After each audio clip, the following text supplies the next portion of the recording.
Good morning, it's February 10th, and this is To My Liberal Friends. The United States is divided politically, and we see that in the close margins of both the Senate and the House. Donald Trump won convincingly in the Electoral College, but his popular vote margin, while surprising in itself, was fairly small. This divide is becoming more acute throughout the nation, and it does not bode well for us as a nation. If you look at the numbers, you begin to see one of the basic problems. Democrats are very strong in urban areas where they pile up large majorities.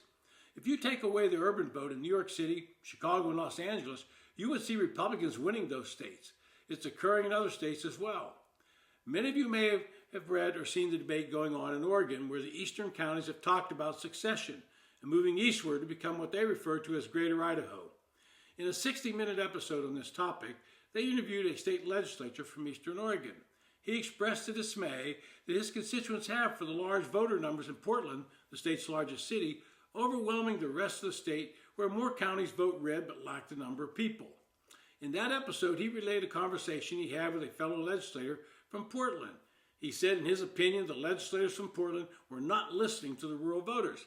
That legislator from Portland simply replied, quote, "We hear you, we just outvote you," end quote. This past election in California, we saw an increase in the number of voters supporting Republican candidates, and the more rural counties turning either pink or even redder. But the sheer number of voters in the cities like Los Angeles, San Francisco, and San Diego overwhelm the rest of the state and make it reliably blue. The recent fires in Los Angeles may have caused many of those current Democratic voters to rethink their politics, but we're going to have to wait and see if that anger turns toward the current elected leaders and makes them vote against incumbents. In Pennsylvania, this last election, Donald Trump won the state, and David McCormick ousted a longtime incumbent, Senator Robert Casey. It was close in both races, but with a small shift in those urban voters, particularly black men in Philadelphia and Pittsburgh, it made it possible for both Republicans to eke out wins. This resentment of rural voters is reaching a boiling point. In November, to a little national notice, 7 Illinois counties voted to consider seceding, and now Indiana is rolling out the welcome mat. Voters in Iroquois, Calhoun, Clinton, Greene, Jersey, Madison, and Perry counties approved a non-binding ballot question on cutting ties with the state of Illinois. The votes weren't close. 6 of the 7 counties approved the advisory question by more than 70%. Indiana House Speaker Todd Huston says the Illinois counties will be more than welcome to come on over. On January 14th, the Republican introduced legislation to establish the Indiana-Illinois Boundary Adjustment Commission, which would include 5 members appointed by the Indiana governor and 5 members appointed under Illinois law to discuss moving the state line. Quoting him, "We think instead of seceding and creating a 51st state, Illinois residents should just join us," end quote. This same attitude was prevalent with Idaho legislators who would also welcome the eastern counties of Oregon. The voters in these rural areas see politicians in the state capitals raising taxes because of the need for more services in the urban areas. Urban voters, realizing the need for these government services, re-elect Democrats over and over for fear of losing some of those benefits. But let's look at the difference between Illinois and Indiana, give you a peek at why so many of these rural voters are fed up. The effective property tax in Indiana is 0.77%. In Illinois, it's 11%. Chief Executive Magazine listed the best and worst states for business. Indiana was 6th, Illinois 48th. The corporate tax rate's 4.9% in Indiana, 9.5% in Illinois. The flat individual tax rate in Indiana is 3.05%. In Indiana, it's 4.95%. Business lists states to start a business.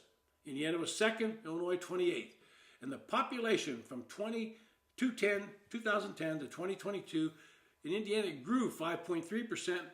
It was negative 0.2% in Illinois. People were moving out. Illinois saw the third highest state outmigration of people in the country. And according to census data from October 2024, the state lost 93,000 residents. And in 2023, after losing 116,000 in 2022 and 141,000 in 2021, Indiana gained 30,000 residents in 2023.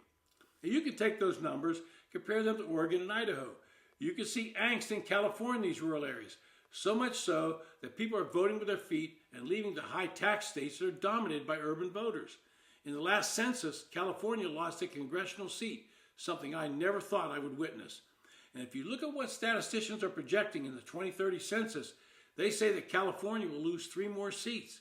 New York will lose 2 seats. Pennsylvania, Illinois, Rhode Island, Wisconsin, and Minnesota will all lose 1 seat. The gainers are Florida and Texas, each getting 4 more seats. And Arizona, Utah, and Idaho, each gaining 1 seat. Well, that's going to be a major impact on future presidential elections if it pans out. They've also changed the makeup of the House of Representatives. Red states would be gaining 11 more electoral votes at the expense of 8 reliably blue states and 2 votes in the swing states of Wisconsin and Pennsylvania.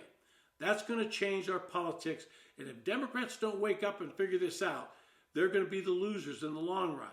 The American public is tired of these overall spending programs, just tax and spend, tax and spend. It's got to change. This has been To My Liberal Friends. Thanks for listening.